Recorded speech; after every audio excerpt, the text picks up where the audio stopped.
Praise the Lord. கர்த்தரும் இரட்சகருமாகிய இயேசு கிறிஸ்துவின் இனிய நாமத்தினாலே உங்களுக்கு என் அன்பின் வாழ்த்துக்கள். இந்த நல்ல நாளை காண செய்த தேவனுக்கு ஸ்தோத்திரம் உண்டாவதாக. கர்த்தருடைய கிருபை உங்கள் அனைவரையும் சூழ்ந்து கொள்வதாக. யோவான் சுவிசேஷம் 19வது அதிகாரம் அதனுடைய 11வது வசனம். இயேசு பிரதியுத்தரமாக, பரத்திலிருந்து உமக்கு கொடுக்கப்படாதிருந்தால் என்மேல் உமக்கு ஒரு அதிகாரமும் இராது. ஆனபடியினாலே என்னை உம்மிடத்தில் ஒப்பு கொடுத்தவனுக்கு அதிக பாவம் உண்டு என்றார். கர்த்தருடைய பரிசுத்த நாமம் மகிமைப்படுவதாக. ஆண்டவராகிய இயேசு கிறிஸ்துவை பிடித்து கொண்டு பிலாத்துவுக்கு முன்பாய் கொண்டு வந்து நிறுத்துகிறார்கள். அப்பொழுது அநேக கேள்விகளை பிலாத்து கேட்கிறார். ஆண்டவர் அமைதியாய் நிற்கிறார். அப்பொழுது பிலாத்து இயேசுவை பார்த்து இப்படி சொல்லுகிறான். அதனுடைய 10வது வசனத்தில், அப்பொழுது பிலாத்து, நீ என்னோட பேசுகிறதில்லையா? உன்னை சிலுவையில் அறைய எனக்கு அதிகாரம் உண்டென்றும் உன்னை விடுதலை பண்ண எனக்கு அதிகாரம் உண்டென்றும் உனக்கு தெரியாதா என்றான். இயேசுவை பார்த்து என்ன சொல்லுகிறான்? சிலுவையில் அறையவும் விடுதலை பண்ணவும் எனக்கு அதிகாரம் உண்டென்று இயேசுவினிடத்தில் சொல்லும்போது இயேசு தெளிவான ஒரு பதிலை கொடுக்கிறார். என்ன பதில் என்றால், பரத்திலிருந்து உமக்கு கொடுக்கப்படாதிருந்தால் என்மேல் உமக்கு ஒரு அதிகாரமும் இராது. பிரியமான கர்த்தருடைய பிள்ளைகளே, எத்தனை அதிகாரங்கள் நம்மேல் இருந்தாலும் எல்லா அதிகாரங்களுமே பரத்தில் இருக்கிறவருக்கு கீழ்பட்டு இருக்கிறது.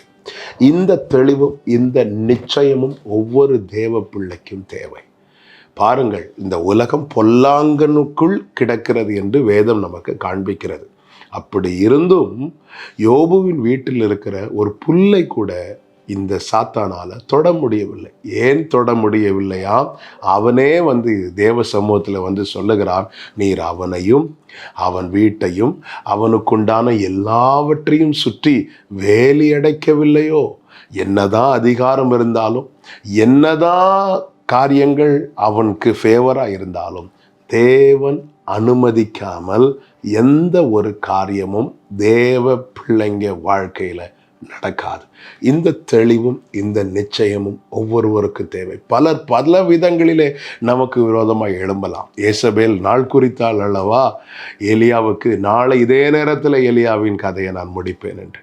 அதை கண்டு பயந்து, ஆமேன், வெகு தூரம் பயணிக்க வேண்டியவன் பாதியிலே சூறைச் செடிக்கு கீழே படுத்து, போதும் ஆண்டவரே என்னை எடுத்துக்கொள்ளும் என்று சொல்லும்போது கர்த்தர் தட்டி எழுப்பி சொல்லுகிறார், நீ பண்ண வேண்டிய பிரயாணம் வெகு தூரம். பிரியமானவர்கள், இரத்தம் கொடுத்து நம்மை மீட்டிருக்கிறார்.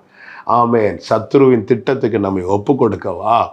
நம்மேல் கோபம் கொண்டு நம்மை எப்பொழுது விழுங்கலாம், எப்படி விழுங்கலாம் என்று வகை தேடி சுற்றி திரிகிறவனுக்கு விழுங்க நம்மை விட்டு கொடுக்கவா தேவன் நம்மை இரத்தத்தினால் மீட்டிருக்கிறார்? இல்லை, பரத்திலிருந்து கொடுக்கப்படாமல் நம்மேல் ஒரு அதிகாரமும் இராது. இதை நன்றாய் புரிந்து கொள்ளுங்கள். கர்த்தரை நம்புங்கள். இந்த நிச்சயம் தாவீதுக்கு இருந்ததுனால தாவீது நிம்மதியாக படுத்து தூங்கினார். சத்துருக்கள் எவ்வளவாய் நெருங்கி பெருகி சுட்டி இருந்தபோது தாவீது சொல்லுகிறார், படுத்துறங்கி நித்திரை செய்வேன், விழித்து கொண்டேன், கர்த்தர் என்னை தாங்குகிறார். எப்படிங்க தூங்க முடியும்? தாவீதுக்கு தெரியும், அவர் அனுமதிக்காம என் நிழலை கூட சத்துருவுக்கு தொட முடியாது. அதுபோல தான் பிரியமானவர்களே, சுற்றிலும் சத்துரு கர்ச்சிக்கிற சிங்கம் போல விழுங்க சூழ்ந்து நின்றாலும் அவர் அறியாமல் ஒன்றும் நடக்காது. அடைக்கலான் குருவிகளை குறித்து கர்த்தர் என்ன சொன்னார்? ஒரு காசுக்கு 2 அடைக்கலான் குருவி, இவ்வளவுதான் மதிப்பிடப்படுகிறது. அப்படிப்பட்ட அடைக்கலான் குருவி கூட அவர் சித்தம் இல்லாமல் கீழே விழாது. வேடன் குறி வைத்து தாக்கினதினால் அல்ல அது விழுந்தது, அவர் அனுமதித்ததுனால. அவர் அனுமதிக்கலைன்னா எத்தனை அம்புகள் அதுக்கு நேராய் தொடுக்கப்பட்டாலும் அது கீழே விழாது. அதுபோலதான் தேவன் நம்மை விசேஷமாய் வைத்திருக்கிறார். அவர் அறியாமலும் அவர் அனுமதிக்காமலும் ஒன்றும் நடக்காது. தைரியமாய் முன் செல்லுங்கள், கர்த்தர் பார்த்து கொள்வார். செபிக்கலாமா? எங்கள் நல்ல தகப்பனே, இரக்கமுள்ள பிதாவே, இந்த நாளில் எங்களோடு பேசி எங்களை பலப்படுத்தின உம்முடைய கிருபைகளுக்காக நன்றி. நீர் நல்லவர், நீர் அறியா யாதும் நேரிடா. உங்க கரத்தில் அர்ப்பணிக்கிறோம், நம்பி விட்டு தருகிறோம். நீர் காத்துக்கொள்ளும். இயேசுவின் நாமத்தில் பிதாவே, ஆமென்.